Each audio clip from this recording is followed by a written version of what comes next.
Meu nome é Arlindo Augusto dos Santos Porto. Evidentemente, o nome está resumido pelos anos, pelos amigos, em apenas Arlindo Porto, que é como eu sou mais conhecido.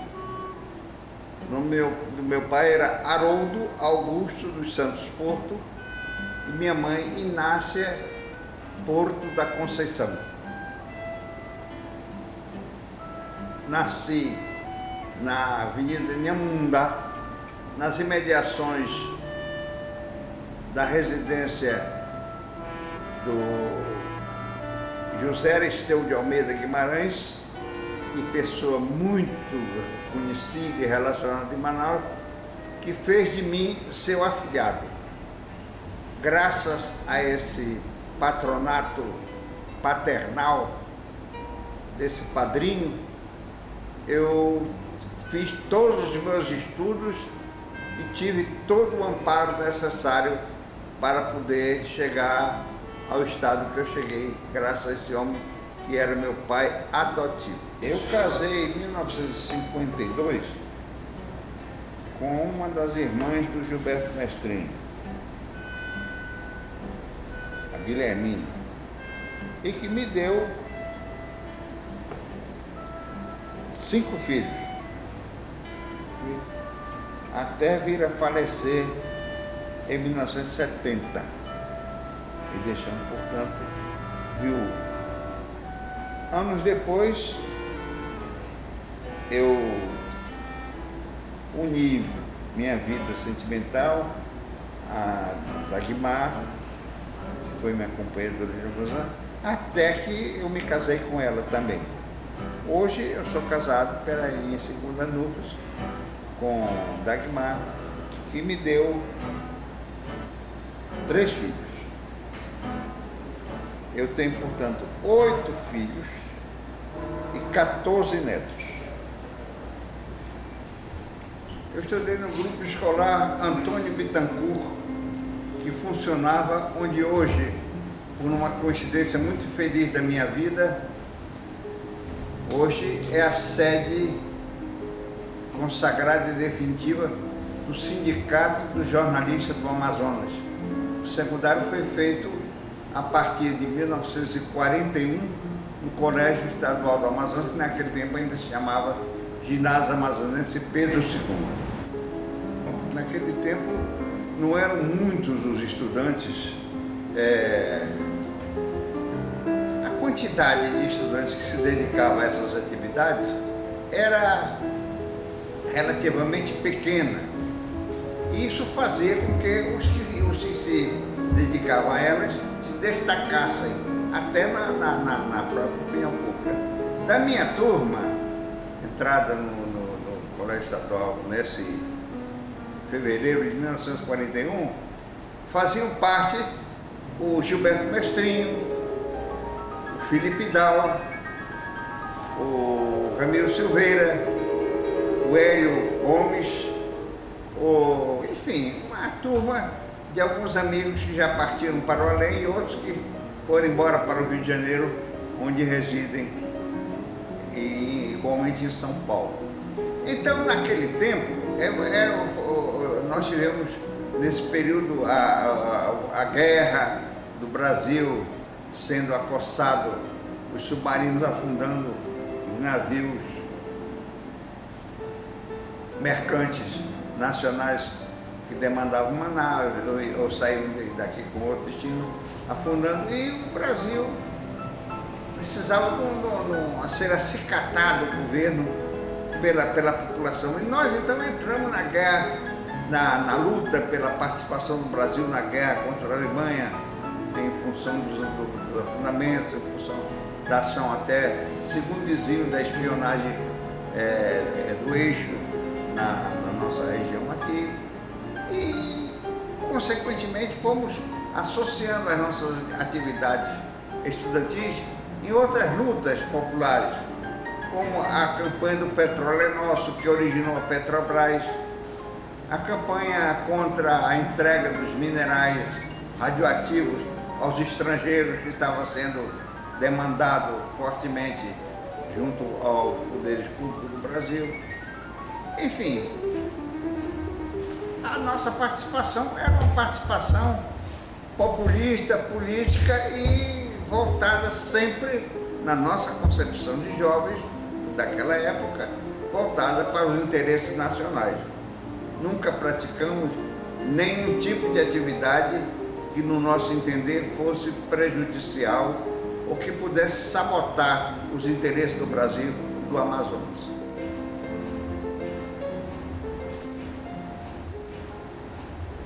Manaus, naquele tempo, era uma cidade que talvez não tivesse 200 carros. Quando um jornal naquela época, por exemplo, o Jornal do Comércio, que era um jornal muito bem lido pela população na época, noticiava: estão chegando a Manaus dois automóveis de Studebaker que estão diante da alfândega expostos à visitação do público. Você ia lá logo no dia seguinte e os dois carros estão cercados de pessoas interessadíssimas, vendo aquelas duas maravilhas que eram os automóveis 0 km daquela época. Isso dá a quem escuta essas palavras uma ideia do que era Manaus naquela época, em termos de simplicidade, em termos de, não diria de infância urbana, mas a verdade é que você naquele tempo podia dormir em Manaus com a janela da casa aberta. Você podia colocar cadeiras na frente da casa à noite para que os vizinhos lhe procurassem, sentassem para conversar, jogar conversa fora, como se dizia antigamente, tomar um cafezinho com biscoitos, etc, etc. Era uma Manaus completamente diferente.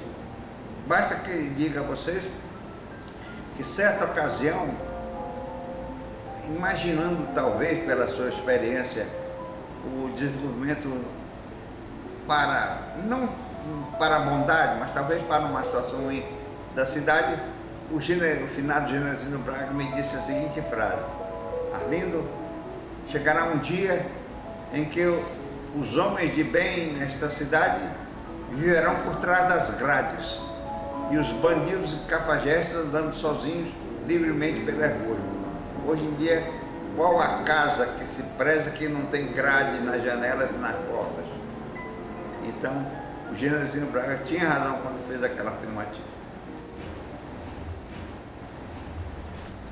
Os cinemas naquela época em Manaus, se me recordo, eram o Cinema Avenida, aqui na Eduardo Ribeiro, o Cinema Odeon, também na Eduardo Ribeiro, ali esquina com a 24 de Maio, desculpe, com a Saldanha Marinho,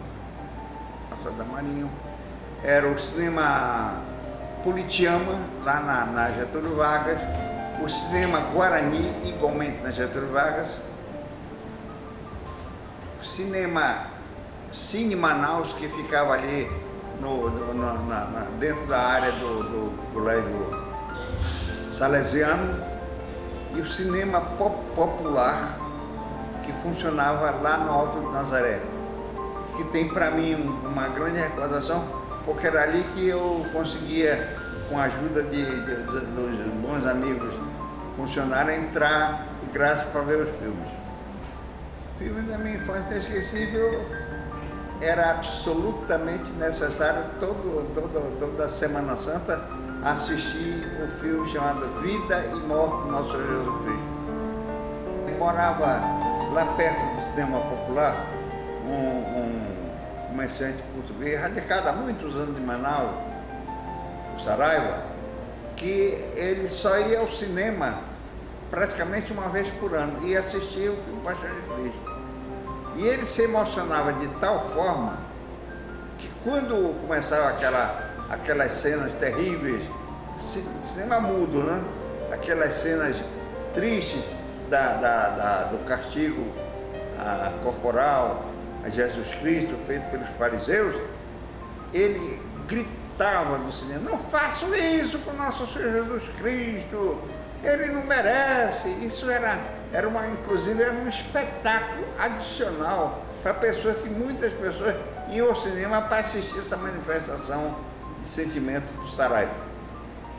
Mas, além disso, Manaus era uma cidade, como eu disse antes, uma cidade extremamente, não diria uma cidade provinciana, mas uma cidade que ainda trazia um pouco dos resíduos da derrocada daquele período grandioso da borracha. Quando a borracha caiu a partir de 1910, 1920, Manaus ainda estava sentindo fortemente esse efeito. Eu me formei na Faculdade de Direito, ocasião em que recebi o diploma das mãos, através das mãos do meu pai adotivo, Aristeu Guimarães. Eu me formei em 1952.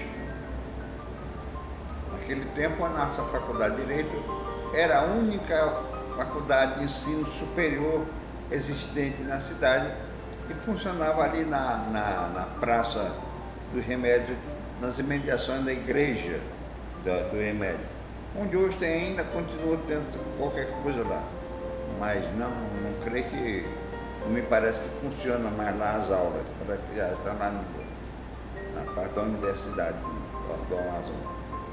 Mas ali eu recebi o meu diploma, mas devo dizer a vocês que eu não pratiquei a advocacia como uma profissão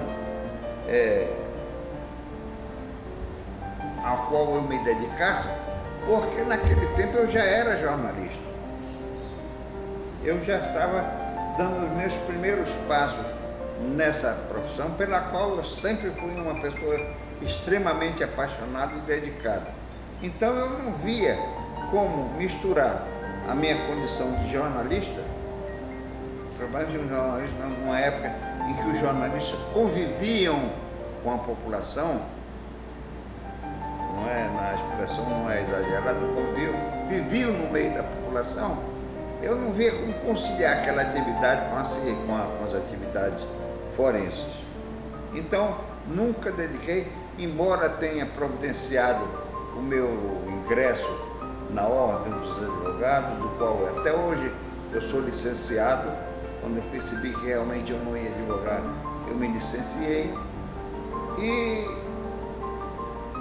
nessa condição, a qual eu fora levado pela influência do exemplo do Felipe Dal, atual dono da TV Amazonas, né? Ele foi dos nossos colegas o primeiro que se dedicou à atividade, enfrentando um lugar de redator na empresa Cherpim. Influenciado por ele, não verbalmente, mas pelo exemplo daquele irmão e colega que trabalhava daquela forma, eu engrenei o meu ingresso na imprensa através do Jornal do Comércio. Ali começou a minha vida de jornalista, comecei como revisor, depois passei para repórter policial, seguidamente para repórter geral, e até que, sem muita demora de tempo, eu atingi as culminâncias da editoria geral do Jornal do Comércio. Ou seja, algo que naquela época se chamava secretário da redação, porque eu era garoto naquela época, era 52 para um garoto, uma pessoa nascida em 29, não era uma idade muito exagerada, né? Em termos de Manaus, eu era um rapazola. Então eu estava trabalhando como editor geral do jornal, quando numa das suas periódicas viagens a Manaus, o fundador do Diário Associados, a quem o jornal já pertencia, quando eu entrei já era associado, da rede rádio e jornais associados do Chateaubriand, Assis Chateaubriand. Ele entrou na redação e olhou e disse para o Barão: quem é aquele garoto que está escrevendo na máquina ali? Aí o Barão disse: é o nosso secretário da redação, hoje seria o editor-geral, né? Chateaubriand dirigiu-se a mim, chamou minha atenção, eu olhei e ele disse: meu filho, você é o secretário de redação mais jovem que eu tenho no Brasil. Esse meu episódio, esse meu incidente com o Chateaubriand marcou muito a minha memória, e dele eu me recordo até hoje com muita ternura, de saber que eu fui reconhecido como um garoto dando o melhor de si para os associados na região amazônica. Trabalho em rádio, até porque uma das pouquíssimas experiências de rádio que eu tive, que não foi uma experiência profissional, na minha condição de membro do Jornal do Comércio, eu consegui com o Baraúna passar algumas noites da semana lá em cima, no prédio onde era o Jornal do Comércio, aqui na Eduardo Ribeiro. E a TV, a Rádio Baré, funcionava na parte da frente, lá do andar superior. O meu aposento era lá atrás, tudo improvisado, porque o prédio estava em construção ainda naquela época. E um dia eu acordei com o barulho o ruído do Josafá atuando na Rádio Baré. Eu me dirigi ainda meio sonolento até o estúdio, abri a porta, era realmente o Josafá Pires que estava locutando, fazendo a apresentação das músicas e dos anúncios, como se dizia naquele tempo, da rádio. E eu comecei a folhear o livro de anúncios, e tinha um anúncio mais ou menos no seguinte tema: Sapataria Salvador, de Paulo Conte e Companhia. Funcionava aqui entre parênteses, ali na Praça Tartaruga, ali no edifício Tartaruga. Sapataria Salvador, de Paulo Conte e Companhia, recebeu e está vendendo os famosos calçados Tomara que Caia. Acontece que o Datiló, ao fazer essa peça para a leitura do profissional competente, ele colocou, recebeu calças, traço e o 2 na outra linha, Tomara que Caia. E o Josafá, numa das músicas, ele disse: quer me ajudar? Eu ajudo. Você não leu aí um anúncio para me poupar desse trabalho? E tocou a mim ler exatamente esse anúncio. E ainda meio do miolo ali, meio sonolento, eu fui lendo. Quando cheguei naquela frase, eu li: recebeu e está vendendo famosos calças Tomara que Caia, comi o 2. 10 minutos depois bati o telefone do Baraúna, chateadíssimo: quem é que está querendo acabar com a minha rádio? Aí aquela confusão. E nós rindo lá em cima da besteira, né? Era assim. Então vocês estão vendo que era um tempo romântico, em que as coisas não se processavam com essa rigidez de hoje. Havia muita improvisação, muito aprendizado na prática. Olha, o caso de crime que eu me lembro e me marcou muito, porque eu apesar de ser pela importância do crime, eu assumi a condição, além de editor, de repórter do assunto. Foi aquele caso famoso daquele rapaz Delmo Pereira. Delmo Pereira, que levado por alguns bandidos aí, tentou um assalto contra a empresa do pai dele mesmo, e lá na oportunidade foi morto um funcionário, um vigia, qualquer coisa, e não teria sido por ele, mas como ele era o mais rico de todos, a opinião pública, que era muito pequena em Manaus, concentrou todas as acusações contra a pessoa dele. Ele foi preso. Inventaram, a certa altura aqui, inocular no Delmo o soro da verdade. O Delmo foi levado então para o pronto-socorro, que funcionava ali naquele prédio antiquíssimo, perto da 7 de setembro, na Joaquim Nabuco, um prédio vermelho, entre a Joaquim Nabuco e lá o Cavalcante. Ali era o pronto-socorro, que eles chamavam naquele tempo Serviço de Socorro de Urgência.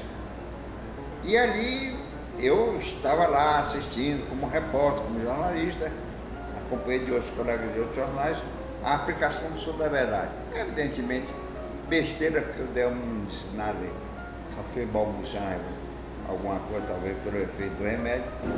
E aí tiraram o Delmo, a certa altura, mandaram o Delmo de volta para a prisão onde ele estava. Um carro pegou o Delmo, uma ambulância, subiu a Joaquim Nabuco um pouquinho, desceu lá o Cavalcante e pegou iria pegar Getúlio Vargas, pegou Getúlio Vargas e iria dobrar na esquina onde era o Politeama para 7 de setembro, na direção do Palácio Negro por ali. Na altura do Cine Politeama, que ficava ao lado contrário do Colégio Estadual, a ambulância foi interceptada por vários automóveis de praça, porque o crime havia, durante o desenrolar da tentativa de roubo, havia morto um motorista. E os motoristas cercaram o carro, arrancaram o Delmo da ambulância, colocaram o Delmo nos carros, rumaram para a estrada Constantino Neri, e ali naquela descida que hoje é uma subida vindo da ponte para Constantino Neri, levaram o Delmo e lincharam o Delmo ali dentro do mato. Trucidaram o Delmo. Isso gerou, amigos, gerou um caso quase patético. Manaus havia comparações de uns solidarizando com o Delmo, outro com os motoristas. Os motoristas conhecidos de todo mundo, né? Porque era uma época que Manaus tinha, quando muito, 60 automóveis de praça, quando muito. Então dava para conhecer os motoristas, até conviver com eles, conhecê-los pelo nome.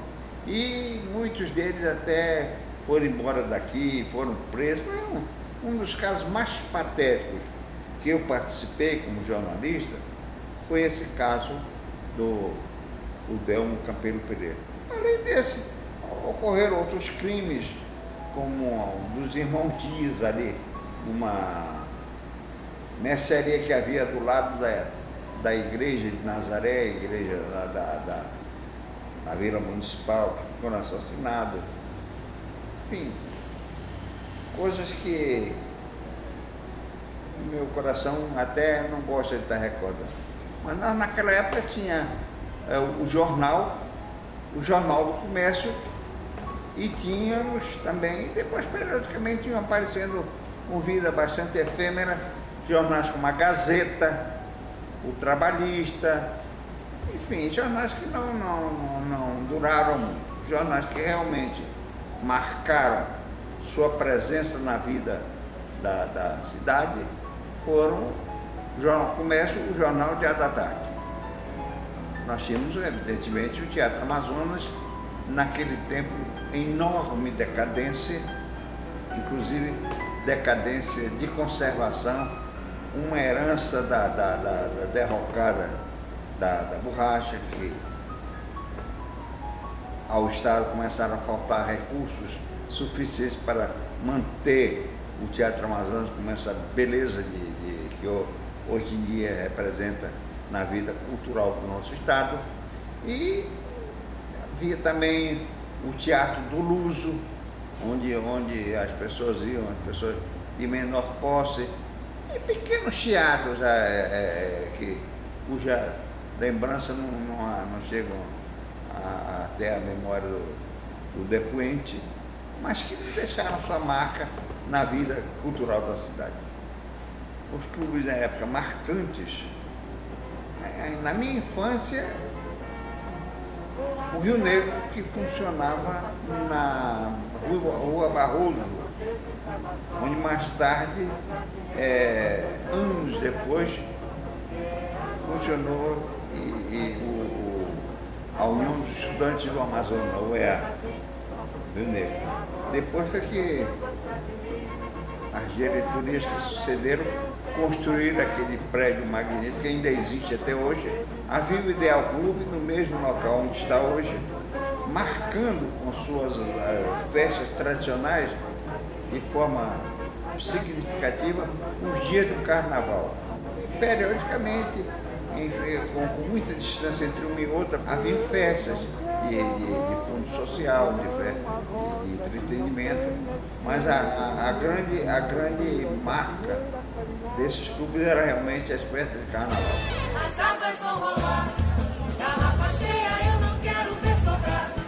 Eu passo a mão na saca, saca, saca, rolha, vem debater e afogar, deixa as águas rolar. As águas vão rolar, garrafa cheia, eu não quero ver sobrar.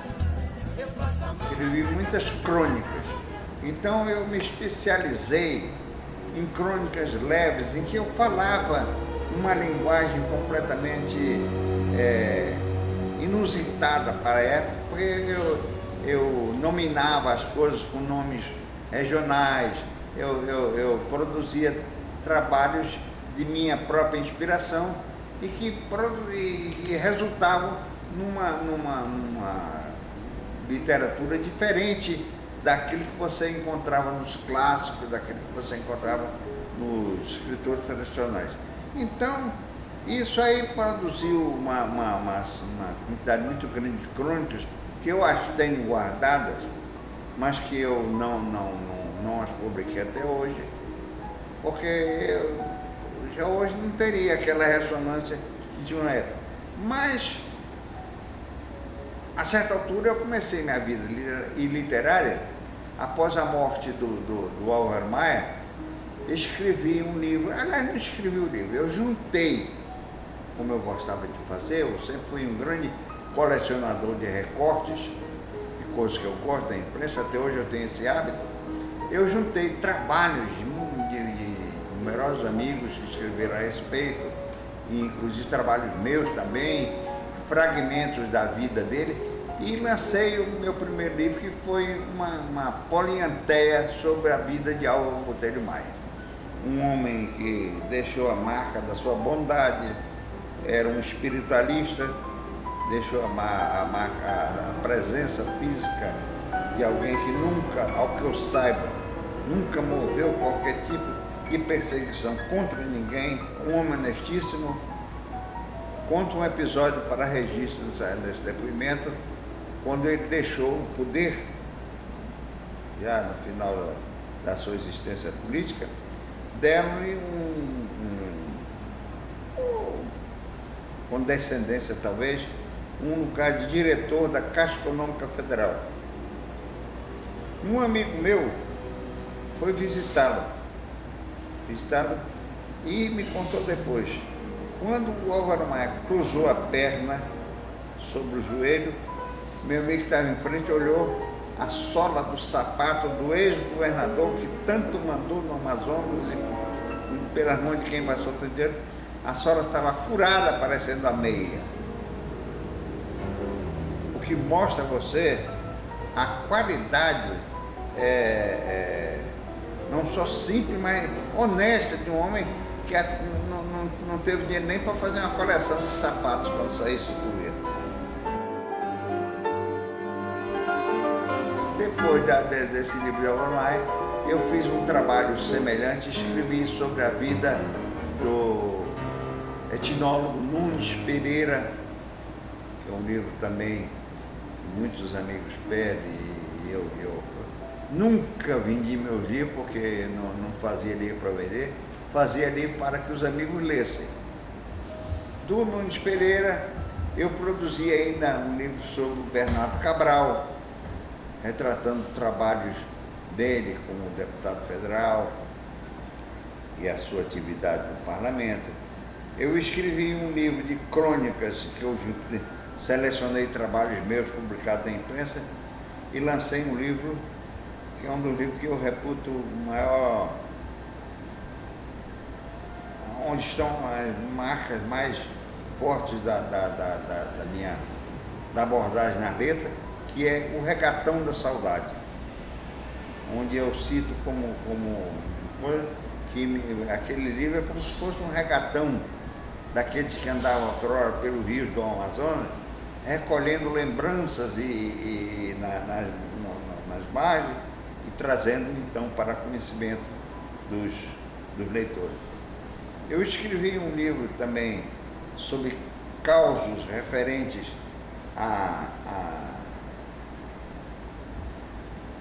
às minhas recordações na imprensa, chamado Poucas e Boas, em que eu coloco numerosas crônicas e pequenos ensaios que eu fiz na crítica sob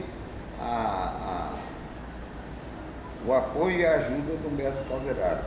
Eu conto, inclusive, nesse livro, aquele episódio ocorrido na Assembleia Legislativa, quando a Assembleia funcionava ainda ali em cima, nos altos da biblioteca, e em certa ocasião travou-se uma discussão muito acirrada entre o deputado Josué Cláudio Souza, velho Josué, fundador da Rádio Difusora do Amazonas, e o médico, que também era deputado, Acre Nicolau Acre. O Acre numa bancada que dava as costas para o muro que separava a biblioteca do antigo Banco do Estado, ali na 7 de setembro. E o Josué na bancada que dava as costas para a Rua Barroso. De repente, as palavras foram tomando um ritmo um pouco mais acerrado e mais azedo. Josué saca de um 38 e manda uma bala no seu oponente legislativo. Felizmente, uma mão bem fazeja se levantou naquela hora, bateu no braço de Josué e desviou o tiro, porque o Josué atirou realmente, não atirou para fazer brincadeira não, passou fogo mesmo para pegar no Acre. E a bala foi desviada do corpo do Acre, passou por perto da cabeça dele e atingiu o mostrador de um relógio, carrilhão muito grande que tinha na Assembleia em pé, na parede, assim, com um pêndulo. Eu me lembro muito bem dele lá, um pêndulo grande que balançava monotoneamente. E a bala estourou completamente a máquina do relógio. A turma deixa disso ver, separou os 10 ou 20 assistentes, que no máximo era o que dava naquele tempo as sessões da Assembleia, saíram correndo para contar a história para Deus e o mundo. E no dia seguinte, o Renato de Souza Pinto, que era um emérito gozador, vai para a tribuna e pronuncia mais ou menos essas palavras: felizmente, meus senhores, meus nobres colegas, do evento lamentável ocorrido na reunião de ontem nesta Assembleia, não resultaram nem mortos nem feridos. Infelizmente, a bala detonada atingiu e destruiu a única coisa que trabalhava nessa Assembleia. E também, com muito prazer, eu tenho a satisfação de dizer que eu escrevi um livro sobre a figura maravilhosa, magnífica e inesquecível do meu grande irmão, Humberto Calderaro, o fundador da crítica. Nela eu manifesto minhas memórias, minhas lembranças, do tempo que eu trabalhei com ele, evocando a grande criatura que ele foi. Eu escrevi também, dentro do contexto das minhas obras, um livro sobre maçonaria, um livro que é recebido com muita satisfação pelos irmãos daquela entidade da qual eu faço parte. A primeira eleição, eu tentei minha vida política no primeiro governo do Plínio Ramos Coelho. Não me elegi deputado, mas me elegi numa primeira suplência do então Partido Trabalhista, que era o partido do governador. E ali, nessa condição de suplente, havia muitos deputados que se licenciavam, era muito fácil naquele tempo os deputados se licenciarem, uma simples palavra oral durante uma reunião já estava concedida a licença. Eu assumi várias vezes e passei grande parte dessa suplência como deputado permanente na Assembleia. Plínio Coelho, um homem extraordinário, porque conseguiu, com o seu trabalho, com a sua capacidade de ver um Amazonas melhor, ele conseguiu restaurar a dignidade administrativa e financeira do Estado, com a ajuda do Desirê Guarani Silva, que era o secretário de Finanças, e conseguiu, inclusive, com isso, normalizar os pagamentos do Estado e fez o Amazonas começar a dar os primeiros passos na grande arrancada que foi o novo Amazonas, uma temporada governamental em que as coisas se recompuseram em nossa terra e permitiram que os amazonenses se tornassem mais felizes do que eram. Depois, já no governo do Gilberto Mestrinho, no primeiro governo do Gilberto Mestrinho, que é o candidato, aí eu me elegi deputado estadual. O Gilberto foi um homem que dificilmente se poderá traçar a personalidade dele com a franqueza necessária para traduzir o homem extraordinário que ele foi.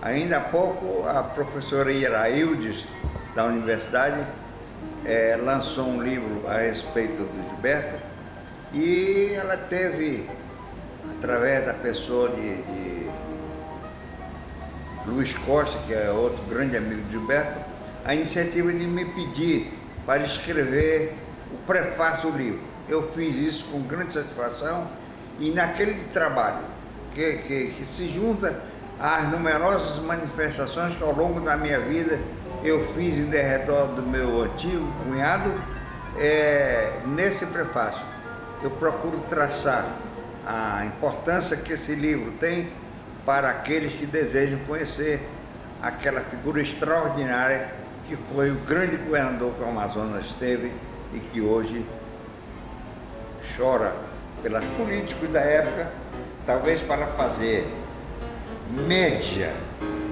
perante os militares, inventaram a cassação de 2 mandatos, que seria o meu e o do deputado Renato Souza Pinto. Infelizmente, só deu tempo de fazer o meu. Foi feita a cassação do meu mandato num processo em que eu não fui ouvido, em que eu não dei a minha opinião, eu não fui nem esperado nem nada. Fui cassado na minha ausência, porque eu saí da Assembleia junto com o Renato no dia que eu sabia que a cassação ia ocorrer. Na mesma noite, fui preso por militares, paisanos, foram na minha casa. Nesse tempo ainda era casado com a finada Guilhermina. Morávamos aqui na Alexandre Amorim, numa casa que era da dona Balbina Mestrinho, mãe do Gilberto. Ali nós morávamos, eu e a Guilhermina e os meninos. E ali eu fui preso e levado para o quartel do BIS, do SIGS, BIS, né? Ali na São Jorge, onde eu fiquei durante 6 dias, durante 8 dias, incomunicável, para quem não sei até hoje, porque não me ouviram durante esse dia, e onde a única visita que eu recebi, para mostrar para você como eu era um elemento perigoso no meu terrorismo, que diziam que eu era agitador, a única visita que eu recebi foi do arcebispo Dom João de Souza Lima, que era meu amigo e foi me visitar, parece que no Dia dos Pais, para me confortar. Venceu a resistência militar da minha prisão em regime de isolamento, foi lá me visitar, me abraçar, e ainda contrabandeou na batina um bilhete que eu fiz para a Guilhermina, e ele foi lá em casa e entregou para ela, dando-lhe calma, para dizer que eu estava bem, que não se preocupasse, etc. Talvez naquela época os políticos que promoveram a cassação do meu mandato, eu chego a pensar que tenham feito isso para criar um ambiente, mostrar para os militares que eles não eram a favor do que havia aqui, ou do que vinha de novo em termos militares para o Brasil. Mas não adiantou nada, caçaram o Plínio e ele foi preso. Eu já estava preso lá. Nós soubemos que ele tinha chegado lá, ele ficou lá alguns dias lá, mas também foi liberado logo. Nós é que fomos lá para dentro, como eu lhe dizia, lá para cima, Salão Maior, e ali eu fiquei 128 dias, até ser liberado, ao saber que o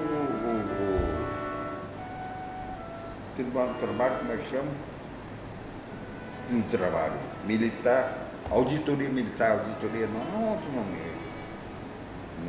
Militar em Belém, ainda não era aqui, era em Belém, nos liberaram porque não encontraram absolutamente nenhuma prova evidente contra nós. E aí nos mandaram embora para casa. Eu fui para casa. Agora, diga-se de passagem, eu sempre faço questão de destacar isso. Não consta na minha memória nenhum tipo de agressão, de violência, de distúrbio moral praticado contra os que estavam presos lá. Nesse ponto, eu me tornei até conhecido de alguns sargentos que davam o serviço lá durante o dia, que não ficaram meus amigos, mas ficaram meus conhecidos. E minha vida então recomeçou, porque eu fui logo em seguida, fui trabalhar. Fui o primeiro editor do jornal A Notícia, do finado Félix Fink e do finado Andrade Neto, meu querido amigo, era o diretor e eu era o editor do jornal. A notícia surgiu, as primeiras edições, pelas minhas mãos. Foi um dos jornais que eu também ajudei a levantar. Não, antes disso, em 1970, comecei a sentir assim, uma vontade em alguns setores, talvez pelo fato de gente implicando, um negócio de política. Eu tinha sido caçado, isso aqui. Eu auto-imigrei para o Rio de Janeiro. Fui morar no Rio, levei minha família, Guilhermina, com os meninos, fui morar no Rio. Lá trabalhei algum tempo no jornal O Globo, trabalhei no Diário de Notícia, que também hoje não existe mais. Trabalhei alguns dias no Correio da Manhã, que também não existe mais. Mas a maior parte do meu tempo lá foi trabalhando num jornal chamado O Dia, que ainda está circulando até hoje no Rio de Janeiro. O Dia e a Notícia, que também tem o mesmo nome do jornal que eu trabalhar aqui em Manaus. Depois de 9 anos, com a morte de Guilhermina no Rio de Janeiro, onde ela tem as suas cinzas sepultadas lá guardadas na igreja da Catedral, eu voltei para Manaus e recomecei minha vida aqui em Manaus, profissional, tentando um mandato de deputado federal, em 84. Assim mesmo, eu estive na Câmara Federal várias ocasiões, e votei, inclusive, pelas eleições diretas, um dos deputados que tem seu voto nessa histórica votação, querendo devolver para o Brasil, o brasileiro, o direito de escolher ele mesmo, seus mandatários, o Arlindo Couto. É um dos votos que eu considero que me honram muito, foi o voto que eu dei pelas eleições diretas. Eu fui secretário várias vezes no governo do Plínio, por exemplo, eu cheguei a ser secretário da administração, que funcionava ali como eu relatei há pouco, onde foi o pronto-socorro, né? Serviço de socorro de urgência do Jaquenabu. Depois, no governo do Mestrinho, eu fui secretário de comunicação social. Seria o secretário de imprensa. Cuidei da parte publicitária e propagandística do governo do estado, prestando informações aos jornais da cidade e de outros estados. Eu fui ainda, pelas mãos do então secretário de Interior e Justiça, Arthur Vigílio, eu cheguei a ser delegado de segurança política e social. Agora você imagina que comunista terrível eu era, a ponto de ser nomeado depois um cargo nessas funções. Eu devo dizer a vocês que houve uma ocasião que uns colegas meus me questionaram: por que tu não aproveitas a tua condição de delegado de segurança política e tira esse negócio da tua cassação e do registro da polícia? Eu disse: não farei isso. Primeiro, que seria uma desonestidade fazer isso. Segundo, que aquela cassação não representou para mim nenhum motivo de vergonha. Pelo contrário, representou um motivo de dignidade, de reconhecimento da minha honradez.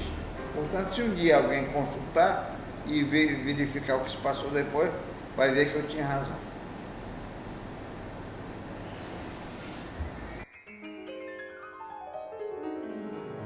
Eu sou um homem profundamente feliz e satisfeito com tudo aquilo que a vida me deu. Se há uma pessoa que pode erguer os pensamentos a Deus e agradecer a maneira como as coisas lhe sorriram durante a existência, essa pessoa sou eu. Essas manifestações que eu narrei aqui na minha vida pública, na minha vida política, tudo foram coisas que hoje eu as dissolvo no meio das coisas boas que aconteceram. Sou um homem feliz, tenho a satisfação de admitir para mim mesmo que meus filhos, todos eles procuraram seguir os mandamentos obtidos da minha vida, da minha existência, quer dizer, imitando o meu modo de ser, seguindo os meus passos. Isso me dá uma satisfação muito grande, porque eu vejo com isso que eu cumpri a minha obrigação para comigo e para com eles. Independente disso, eu tenho um círculo de amigos extraordinário, amigos que são capazes de ter por mim gestos de grandeza munificente, até, vamos dizer assim, até financeira se eu precisar, mas graças a Deus eu não preciso, porque a vida me concedeu através de gestos de amizade e de reconhecimento daquilo que eu sou, a condição vamos dizer, de ter uma herança desse comportamento. E uma das heranças que eu tenho é a minha condição de juiz aposentado do Tribunal de Contas do Estado. Isso me permite uma subsistência modesta, mas garantida, que me permite viver com dignidade, com honradez, e ainda poder ajudar os meus filhos na atual fase que eles estão de desenvolvimento seu e dos filhos dos meus netos. Portanto, o que eu tenho a dizer a respeito da vida se resume muito numa frase que, certa ocasião, eu ouvi de um antigo professor meu, o professor Francisco José de Maria Vila, que tinha um colégio aqui na 24 de maio, esquina com Joaquim Sarmento, num prédio onde mais tarde pegou fogo, onde era o IPASE. Ali funcionou a escola Cristóforo Colombo. E ali eu estudei alguns anos na minha vida. E um dia esse professor, esse ex-padre, disse uma frase que se tornou um dos pilares da minha existência e que me deram, tenho certeza absoluta que essa frase, essas palavras me deram uma base existencial que justifica perfeitamente os sentimentos de felicidade e de bem-estar que eu sinto hoje. Essa frase dizia isso.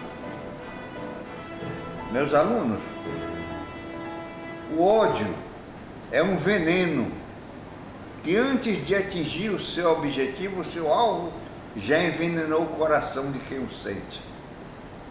Então, eu quero dizer a vocês que eu não tenho absolutamente ódio no meu coração por ninguém nem por nada.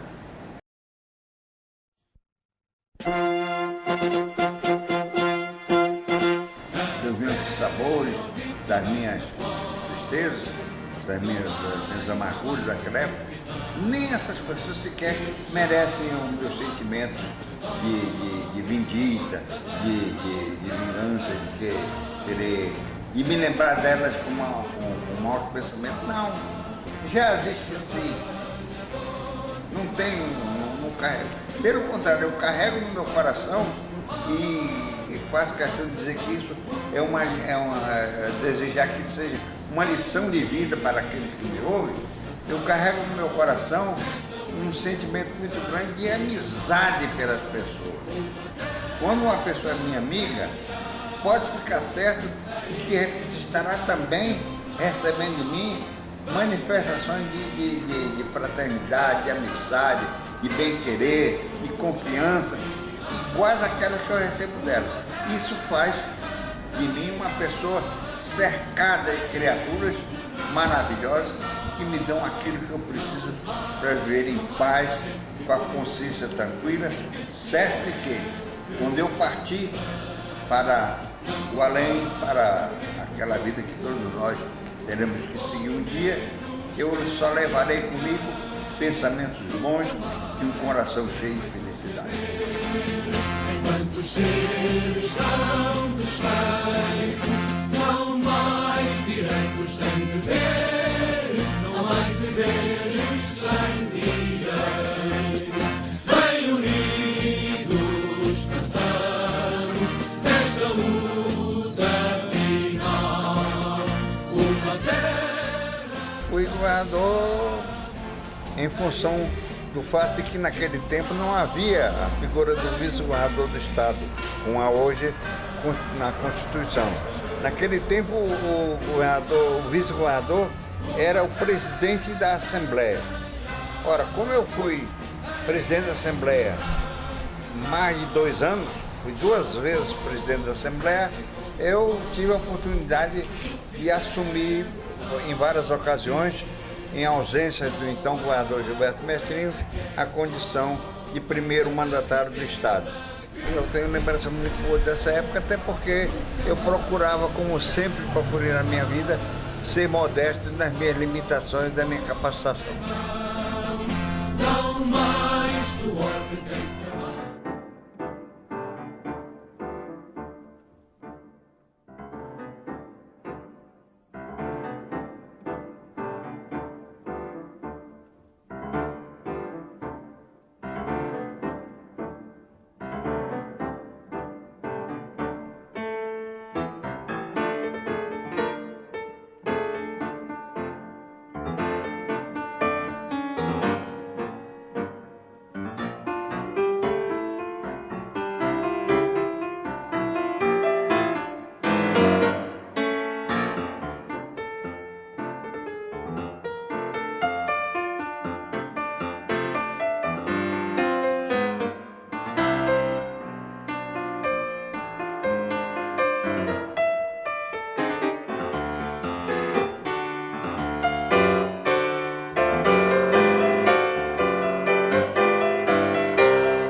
de quem